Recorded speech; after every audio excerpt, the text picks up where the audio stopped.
Welcome to ATP Customs. Well, today's the day. I finally get to get started on my propane to gasoline conversion on my big block Jimmy. So there we go. We have a brand new 31-gallon tank with the new fuel sending unit and some new straps. I have to get under here and rip these out. I'm going to take this whole system out of here. I believe it just has a couple of valves so I can close the tanks and drop them out. And I think they are empty because my Jimmy won't start. And then I got to rip the lines out all the way to the front and all of the mixers.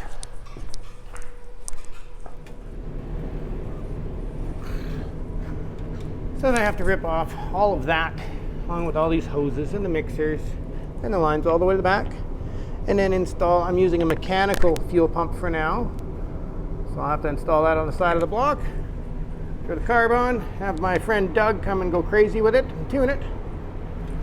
So let's get busy. Okay, we got the tanks out, got the fuel line and the mixers out. There's not a lot to the system.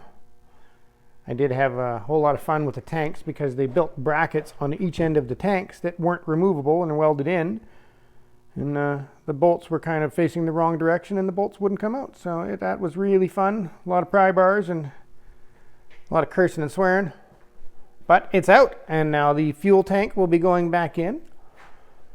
And I'm having silly ideas.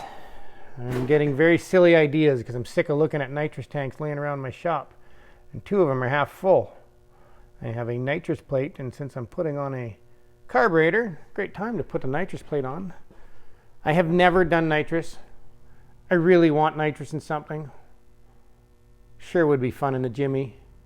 I will talk to my friend Doug after the weekend when he comes in to tune this. So I'm sorry you guys don't get to see the difference in this thing running yet. It's more of just I'm getting started on it before the weekend and going to finish it after the weekend. And we're making progress on that thing too. Mr. White has this thing revving up finally.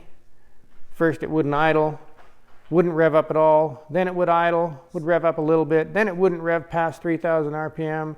And he's been at it for 2 days straight. And now he's got this thing revving to the moon. He's got the stereo all hooked up. Turns out there's a whole bunch of lighting in all the ports of the stereo. But we are having one of the monster amps is going into protection mode. So got some Googling to do on that. Hopefully that amp didn't get wet or crap out. But this thing is loud, holy. Oh yes. And under the hood is all stripped. That's where the mixers were sitting. All ready to go. I'm just going to install the tank tomorrow and have to build fuel lines, drop the carb on it, and Doug can tune it. And then we can talk about whether I'm allowed to use nitrous or not, because we'll leave that up to Doug. That's what Doug specializes in. And what else is happening? Well, we have a hood repair to do on the Mercury Comet Caliente, the one with the SVT conversion, because it was sitting in my driveway and it got a big crack in the hood when it was 35 degrees Celsius out. So we have to redo a satin black. So I had him bring it in because we're going to be doing this thing next week in satin black as well. So the Caliente will be coming in so that we can fit the hood and make sure that the color is right, because it is hot rod satin black. It is very tough to match. Mr. White has pulled a few tricks before and actually kind of polished the satin black to make it match the next panel beside it, and it worked.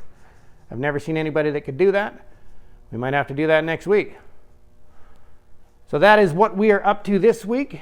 I'm giving you a little heads up on next week. And next week I want to see that thing burning tires. This thing should be peeling them off, and so should this thing.